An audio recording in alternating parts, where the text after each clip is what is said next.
आप सभी सम्माननीय अतिथियों, निर्णायक मंडल और युवा साथियों को ग्रीन सिटी से तौसीफ आलम का नमस्कार, आदाब। फलक से तोड़कर देखो शनाए लोग लाए हैं, कि फलक से तोड़कर देखो शनाए लोग लाए हैं, मगर मैं वो नहीं लाया जो सारे लोग लाए हैं। कर्तव्यों और अधिकारों से अपनी पहचान लाए हैं, कि कर्तव्यों और अधिकारों से अपनी पहचान लाए हैं। शहीदों ने जिसे सींचा वो संविधान लाए हैं। आज हमारे संविधान के 75 वर्ष पूर्ण होने के पश्चात इसके एक एक शब्द सार्थक है, प्रासंगिक है।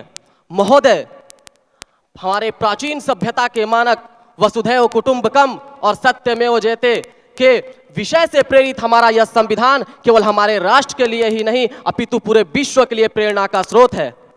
आप जब हमारे संविधान को गहनता से अध्ययन करेंगे तो जैसा कहा जाता है कि हमारा जो संविधान है वह अनेक राष्ट्रों के संविधान से कुछ इसकी जो विधाएं हैं ली गई हैं, ऐसा नहीं है महोदय, बल्कि यह तो हमारी प्राचीन सभ्यता और संस्कृतियों की देन है हमारी संविधान। महोदय, आपको जानकर बहुत ही आश्चर्य होगा, जहां पाकिस्तान, नेपाल, अफगानिस्तान और वेनेजुएला जैसे राष्ट्रों में के संविधानों में कर्तव्यों और अधिकारों में अस्थिरता के कारण वहां की राष्ट्रीय गतिविधियों के साथ साथ वहां की सामाजिक सामंजस्य भी बाधित होती दिखाई दे रही है।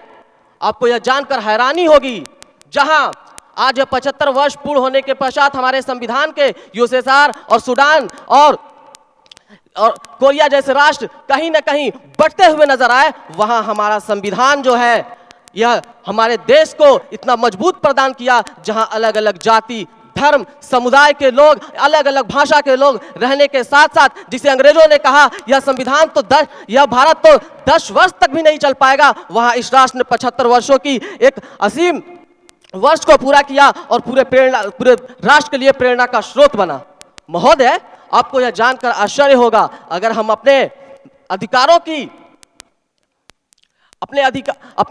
पे बात करें तो यह हमें मजबूती प्रदान करता है, और अगर अपने कर्तव्यों की बात करें तो यह हमारे राष्ट्र को मजबूती प्रदान करता है। महोदय, हमारा संविधान यह कर्तव्य देता है। भारत ने जब अपने संविधान के कर्तव्यों को निभाता है तो वह G20 की अध्यक्षता करता है। भारत जब अपने कर्तव्यों को निभाता है तो वह राष्ट्र स्तर पे राष्ट्र स्तर पर चुनाव को लेकर के पूरे विश्व का अध्यक्षता करता है।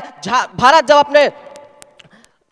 अपने कर्तव्यों को पूरा करता है तो चंद्रमा पर पहुंचने की पथ को आसान बनाता है। इसी के साथ अपने संविधान के लिए यही कहना चाहूंगा कि बढ़े चलो यही निदाए वक्त है, ये कायनात, ये जमी, ये कहकशों का रास्ता, इसी पे गामज़न रहो, अमन की राह पर चलो, अमन की राह पर चलो। जय हिंद, जय भारत।